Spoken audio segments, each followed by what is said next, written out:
Morning students UGC net के लिए जो आपका जनवरी में है हिंदी क्लास के लिए, तो हिंदी की क्लास को हम आज से शुरू करने जा रहे हैं, जिसमें हम आज हिंदी साहित्य के काल विभाजन के बारे में पढ़ेंगे। स्टूडेंट्स, हिंदी साहित्य का काल विभाजन किसने किस किस के बेस पे कितना कितना किया है। शुरू करते हैं आज की क्लास। स्टूडेंट्स, हिंदी साहित्य का काल विभाजन एवं उनका नामकरण। काल विभाजन के मुख्य रूप से चार आधार होते हैं। कितने होते हैं स्टूडेंट्स? चार। काल विभाजन के चार आधार होते हैं, जैसे कर्ता के आधार पर, भी काम करने वाले के आधार पर, प्रसाद युग, दूसरा भारतेंदु युग और तीसरा आपका द्विवेदी युग। तो कर्ता के आधार पर हिंदी साहित्य का काल विभाजन तीन प्रकार से किया गया है: प्रसाद युग, भारतेंदु युग और द्विवेदी युग। फिर है विकासवादिता के आधार पर कि इसका विकास कैसे कैसे हुआ। सबसे पहले आदिकाल आता है, फिर मध्यकाल और फिर तीसरा आपका आधुनिक काल। स्टूडेंट्स, विकासवादिता के आधार पर आदिकाल, मध्यकाल, आधुनिक काल। तीसरा है प्रवृत्ति के आधार पर कि भी प्रवृत्ति कैसी थी, किस किस प्रवृत्ति के आधार पर काल विभाजन किया गया। सबसे पहले भक्ति काल, भक्ति काल के बाद संत काव्य, फिर सूफी, फिर रीति काल, फिर छायावाद और फिर आया आपका प्रयोगवाद। तो प्रवृत्ति के आधार पर आपके पांच प्रकार बताए: भक्ति काल, संत काव्य, सूफी काव्य, रीति काल, छायावाद, प्रयोगवाद। फिर है सामाजिक और सांस्कृतिक घटनाओं के आधार पर। तो स्टूडेंट्स, सांस्कृतिक और सामाजिक घटनाओं के आधार पर आपका जैसे राष्ट्रीय धारा, विस्तृतता के बाद वाले और फिर आपका समझतावाद सिद्धांत। तो तीन प्रकार की धाराएं बताई गई सामाजिक और सांस्कृतिक घटनाओं के आधार पर: राष्ट्रीय धारा, स्वातंत्र्य काल और स्वतंत्रतावाद काल। तो स्टूडेंट्स, दोबारा देखते हैं एक बारी। कर्ता के आधार पर जैसे प्रसाद युग हो गया, फिर आपका भारतेंदु युग और फिर आपका आएगा द्विवेदी युग। विकास के अकॉर्डिंग आदिकाल, फिर मध्यकाल और फिर आएगा आधुनिक काल। तीन प्रकार के। प्रवृत्ति के आधार पर भक्ति, संत, सूफी, रीति, रीति के बाद छाया, छाया के बाद प्रयोगवाद। अगर सामाजिक और सांस्कृतिक की बात करते हैं, राष्ट्रीय धारा, स्वतंत्रता के बाद वाला काल और लास्ट वन आपका समझतावाद काल। आइए स्टूडेंट्स, हिंदी जो प्रमुख इतिहासकार हैं उनके द्वारा जो काल विभाजन किया गया वो किस प्रकार से किया गया उसको देख लेते हैं। साहित्य एक अखंड विकास प्रक्रिया का परिणाम है। जो साहित्य है, हिंदी साहित्य है, वो एक अखंड विकास प्रक्रिया का परिणाम है। दूसरा, हिंदी साहित्य के विकास क्रम के दो तरीके हमारे सामने आए हैं। जो हिंदी साहित्य है उसके विकास क्रम के दो तरीके। एक तो साहित्य विकास का युग के अकॉर्डिंग, युगों के अकॉर्डिंग काल को बांटा गया, उसका नाम रख दिया गया युगगत वर्गीकरण। और दूसरा, हिंदी साहित्य के साहित्यिक विकास का स्वरूपगत वर्गीकरण, यानी कि एक साहित्य विकास का युग का है और दूसरा उसका स्वरूप का है। तो हिंदी साहित्य के विकास क्रम के वर्गीकरण में दो तरीके अपनाए गए। पहला युगों वाला, उसका नाम रख दिया गया युगगत वर्गीकरण। दूसरा, साहित्य विकास का स्वरूपगत वर्गीकरण। स्टूडेंट्स, नेक्स्ट पॉइंट है हमारा हिंदी साहित्य के इतिहास के प्रारंभिक लेखकों की बात करते हैं। तो गारसा दत्तासी और शिव सिंह सेंगर ने इस दिशा में कोई प्रयास नहीं किया। हिंदी साहित्य के इतिहास के प्रारंभिक लेखकों की बात करते हैं तो किस किस के नाम आएंगे? गारसा दत्तासी और शिव सिंह सेंगर ने इस दिशा में कोई भी प्रयास नहीं किया। काल विभाजन की दिशा में किसने प्रयास किया? फिर जॉर्ज ग्रेसन्स ने और कर्नल टाड ने। जॉर्ज ग्रेसन्स ने और कर्नल टाड ने ऐतिहासिक खोजों से प्रभावित होकर सबसे पहले प्रयास किया। यानी कि गारसा दत्तासी ने प्रयास नहीं किया, शिव सिंह सेंगर ने प्रयास नहीं किया, तो प्रयास किया किसने? फिर जॉर्ज ग्रेसन्स ने और कर्नल टाड ने प्रयास किया। और ऐतिहासिक खोजों से प्रभावित होकर सबसे पहले इन दोनों ने प्रयास किया गया। इन्होंने अपनी पुस्तक का नाम क्या है? The modern vernacular literature of Hindustan, कि 11 अध्यायों में बांटा। देखो इन्होंने अपनी पुस्तक का नाम क्या है, the modern vernacular literature of Hindustan को 11 अध्यायों में बांट दिया। इसमें प्रत्येक अध्याय एक कालखंड को, जो 11 अध्याय हैं वो 11 कालखंडों को दर्शाता है। इन्होंने कवियों और लेखकों को कालक्रम के अनुसार बांट दिया। उनका 11 प्रकार का जो काल विभाजन था वो इस प्रकार था। पुस्तक का नाम क्या है students, the modern vernacular literature of Hindustan. सबसे पहले है चारण काल। सबसे पहला काल था उनका चारण काल था 700 से 1300 तक। दूसरा 15वीं सदी का धार्मिक पुनर्जागरण। 15वीं सदी का धार्मिक पुनर्जागरण, जायसी का प्रेमाख्यान और ब्रज का कृष्ण संप्रदाय। स्टूडेंट्स, जायसी का प्रेमाख्यान और फिर ब्रज का कृष्ण का संप्रदाय कि ब्रज में कृष्ण जी ने क्या क्या किया। फिर आता आपका मुगल दरबार, मुगलों के बाद फिर तुलसीदास, फिर आपकी रीति काव्य धारा आती है। रीति काल में आपका तुलसीदास जी 18वीं शताब्दी में पहुंच जाते हैं। देखो 7वीं शताब्दी से शुरू होकर कहाँ पहुंच गए हम, 18वीं शताब्दी में। फिर कंपनी के शासन में हिंदुस्तान की दशा के बारे में वर्णन कर रखे हैं। 18वीं शताब्दी के बाद कंपनी के शासनकाल में हिंदुस्तान, और फिर आता है विक्टोरिया के शासनकाल में महारानी विक्टोरिया का। कंपनी के बाद महारानी विक्टोरिया के शासनकाल तक 11 कालखंडों में बांटा गया है। एक बार दोबारा देख लेते हैं। सबसे पहले है आपका चारण काल, अगर उसकी अवधि पूछे 700 से 900। फिर है 15वीं सदी का धार्मिक पुनर्जागरण। तीसरा जायसी का प्रेमाख्यान। चौथा ब्रज का कृष्ण संप्रदाय। पांचवा मुगल दरबार। छठा तुलसीदास। और सातवां है रीति काव्य।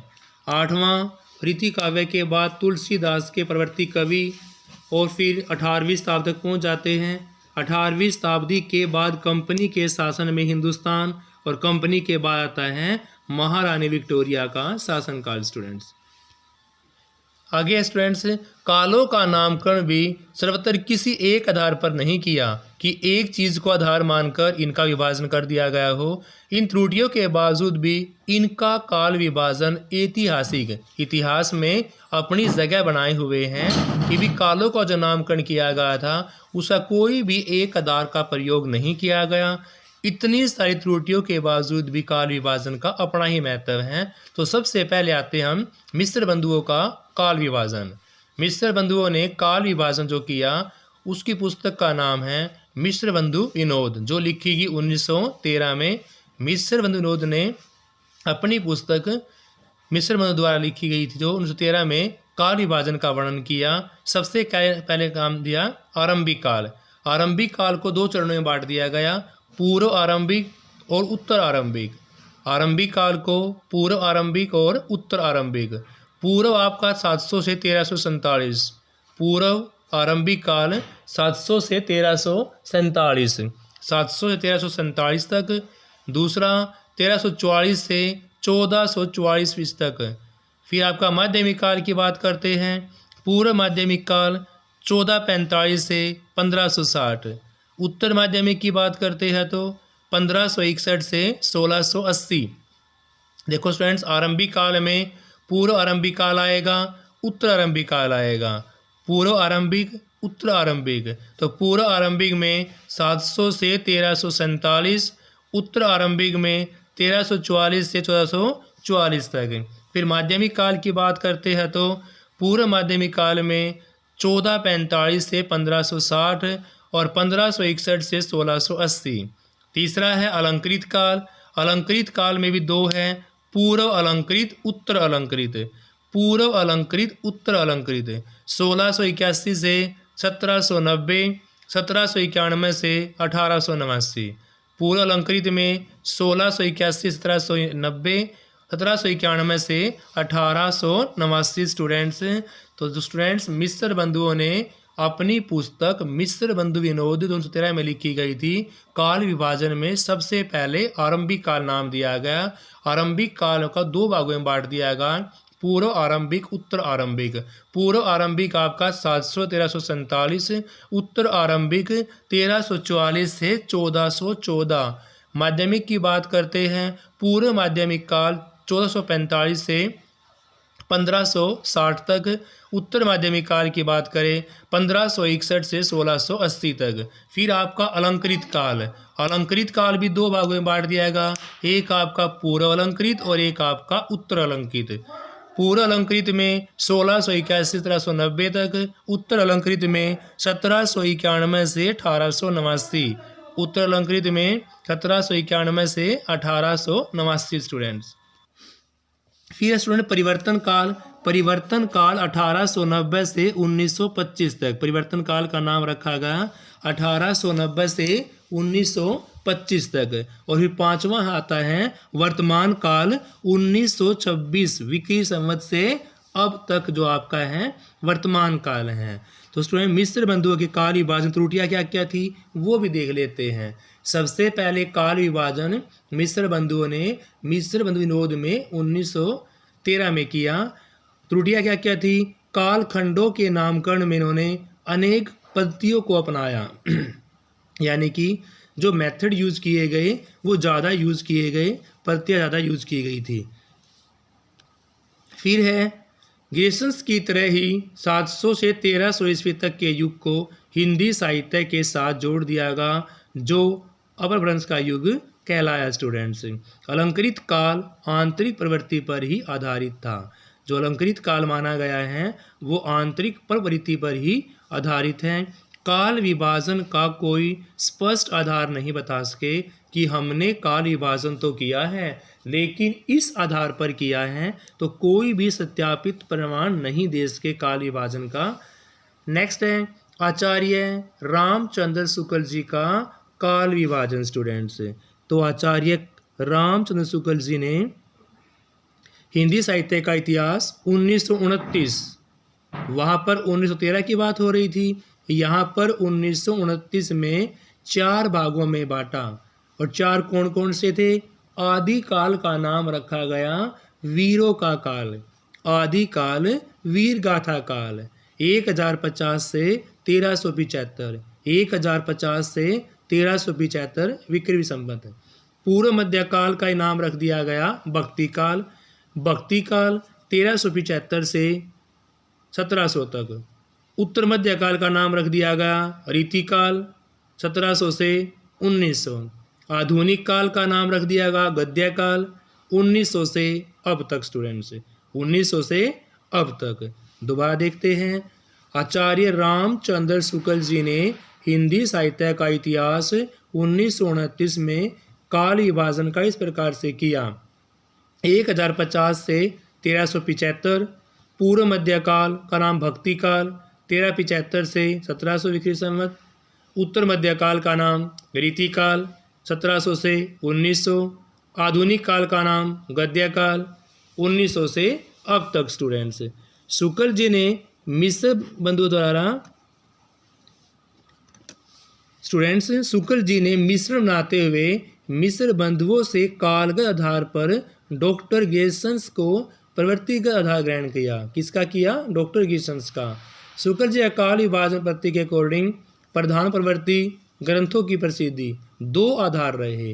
देखो काल विभाजन की कोई भी पद्धति एक नहीं थी, ज़्यादा यूज करने से त्रुटियाँ किसकी हो गई थी? हमारी मिस्र बंधुओं की हो गई थी। लेकिन शुक्ल जी ने काल विभाजन पद्धति में प्रधान प्रवृत्ति को अपनाया और ग्रंथों की प्रसिद्धि को, प्रधान प्रवृत्ति और ग्रंथों की प्रसिद्धि को शामिल किया गया स्टूडेंट्स।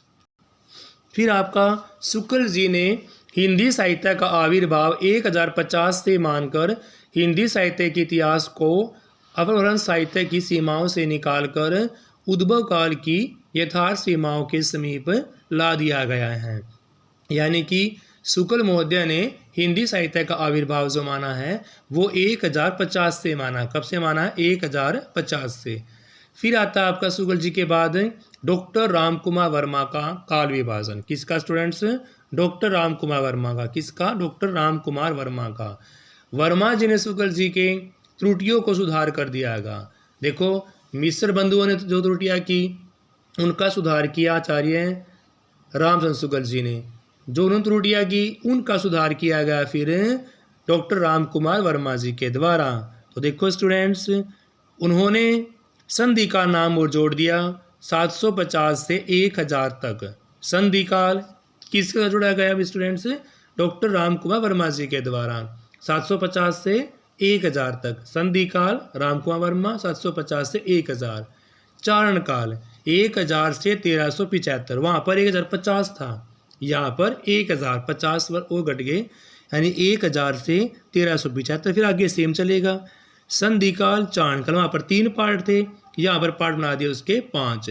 संधि काल जोड़ दिया 750 से 1000 और 1000 से 1375 चारण काल। भक्ति काल की बात करें 1375 से 1700, रीति काल 1700 से 1900, आधुनिक काल की बात करें 1900 से अब तक का है। वर्मा जी का काल विभाजन शुक्ल जी के काल विभाजन से लगभग समानता रखता है, लेकिन केवल वीर गाथा काल को छोड़कर, क्योंकि वहाँ पर आदि काल का नाम वीर गाथा काल रखा गया है। आदि काल का नाम वीर गाथा काल रखा गया है और यहाँ पर संधि काल चारण काल नाम रखा गया है। हिंदी साहित्य का जो आरंभ है वो 7वीं 8वीं शताब्दी मानना उचित नहीं है, क्योंकि यह काल तो अपभ्रंश काल का ही माना गया है। कौन सा? 7वीं 8वीं शताब्दी स्टूडेंट्स। निष्कर्षतः वर्मा जी काल विभाजन जो है वो एक सराहनीय कार्य किया है। किसने? वर्मा जी ने काल विभाजन में एक सराहनीय कार्य किया गया है स्टूडेंट्स। तो स्टूडेंट्स इसमें इतना ही। अगला हम कल नेक्स्ट वीडियो के अंदर करेंगे। Have a nice day. Please like share subscribe channel.